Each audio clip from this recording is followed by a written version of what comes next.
Hello everyone. In my previous video, we have studied about the autotrophic modes of nutrition in plants. And in this video, we are going to study about the other modes of nutrition in plants. So let us read and understand this topic. Some plants cannot synthesize their own food because they do not contain chlorophyll. कुछ plants food को synthesise नहीं कर सकते क्योंकि उनमें chlorophyll नहीं होता है. सच plants depend on food produced by other plants. ऐसे प्लांट्स जो हैं दूसरे प्लांट्स के द्वारा प्रोड्यूस्ड फूड पे डिपेंड करते हैं. So this type of nutrition is called heterotrophic. One such plant is cuscuta, also known as Amarbelen dodder. It can be observed as a yellowish thread-like structure without leaves growing on other plants. Cascuta is a parasite since it derives its nutrition from some other living organism. It causes harm to that organism. The plant on which it grows is known as the host.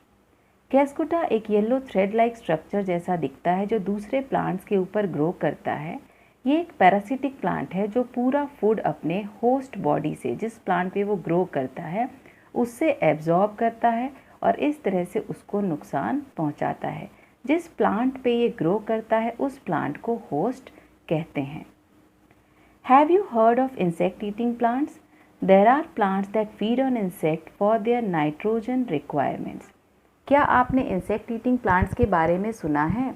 कुछ ऐसे plants होते हैं जो poor soil में grow करते हैं जहाँ nitrogen बहुत ज़्यादा अच्छी मात्रा में नहीं होता है, जिसकी वजह से अपने नाइट्रोजन रिक्वायरमेंट्स को पूरा करने के लिए वे इंसेक्ट्स को खाते हैं. Some parts of such plants get modified to trap insect.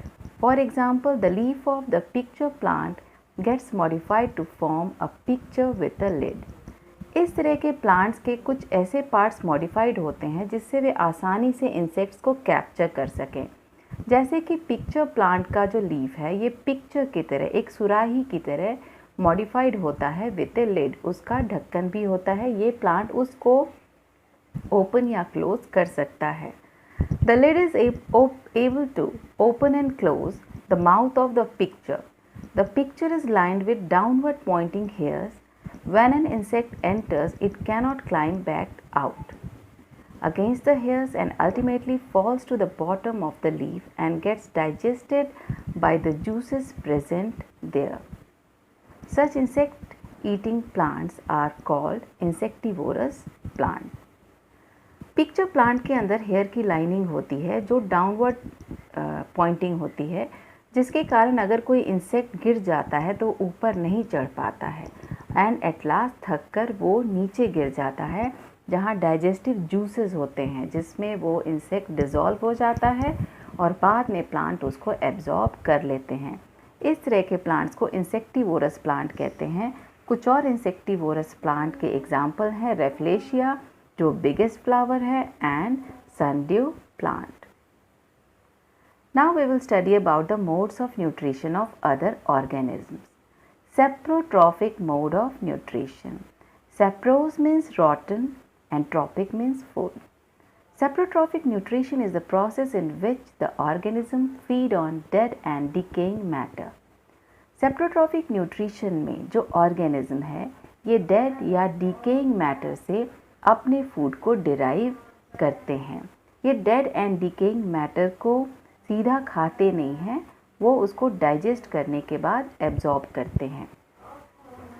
The food gets digested outside the cell और sometimes even outside the body of the organism. This type of digestion is called extra cellular digestion. ऐसा digestion जो cell के बाहर या sometimes organism के body के बाहर होता है, इस तरह के डाइजेशन को एक्स्ट्रा सेलुलर डाइजेशन कहते हैं. The organism secrete digestive juices directly into the food. These digestive juices make the food soluble and the organisms then directly absorb it. इस तरह के organisms जो हैं वे digestive juices को food में secrete कर देते हैं या डाल देते हैं और उसके बाद जब वो food soluble form में convert हो जाता है तो उसको absorb कर लेते हैं.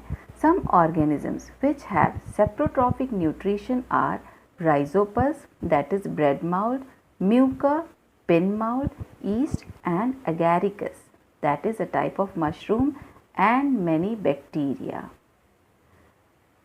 Now about symbiotic relationship.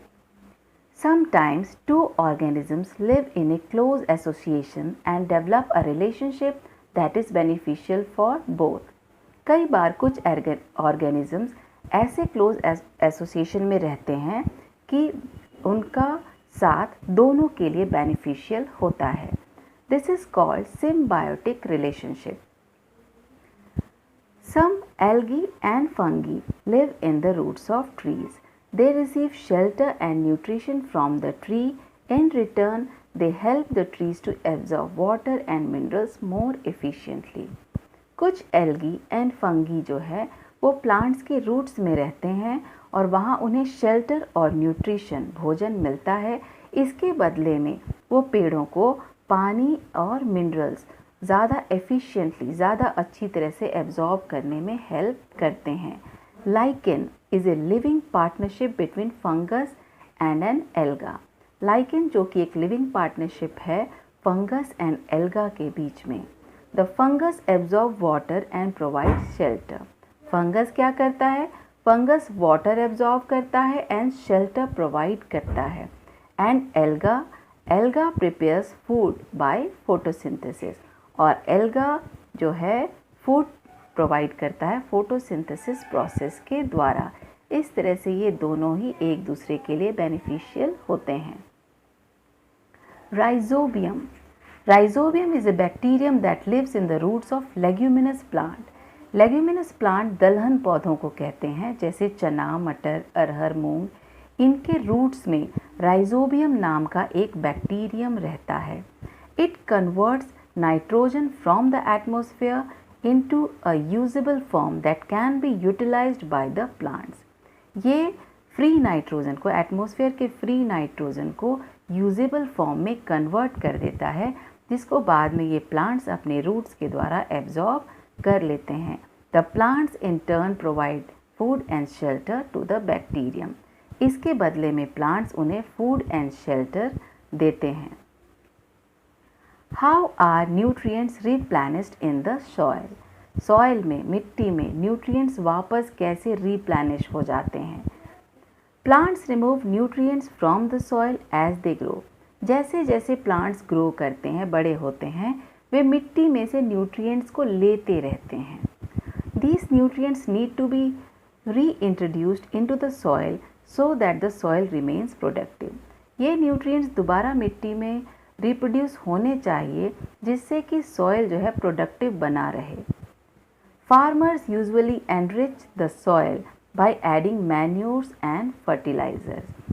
Farmers जो हैं मिट्टी में खाद और फर्टिलाइजर्स को डालते रहते हैं जिससे कि मिट्टी रिच बना रहे. These are minerals that contain one or more of the nutrients that plants need. ये वो न्यूट्रिएंट्स होते हैं जो प्लांट्स के लिए ज़रूरी होते हैं. In forest where no one goes to add fertilisers, the decomposition of dead leaves and other plants and animal matter enriches the soil with nutrients. जंगलों में जहाँ कोई फर्टिलाइज़र ऐड करने नहीं जाते हैं वहाँ प्लांट एंड एनिमल के जो वेस्ट होते हैं वे डिकम्पोज होकर वापस मिट्टी में न्यूट्रिएंट्स को ऐड कर देते हैं. As we discussed just above, bacterium like rhizobium also help in making the soil rich in nitrogen. This was all about your chapter. You can see an arrow diagram here how the soil becomes rich by adding fertilizers, manures, bacteria like rhizobium and decomposition of dead plants and organisms.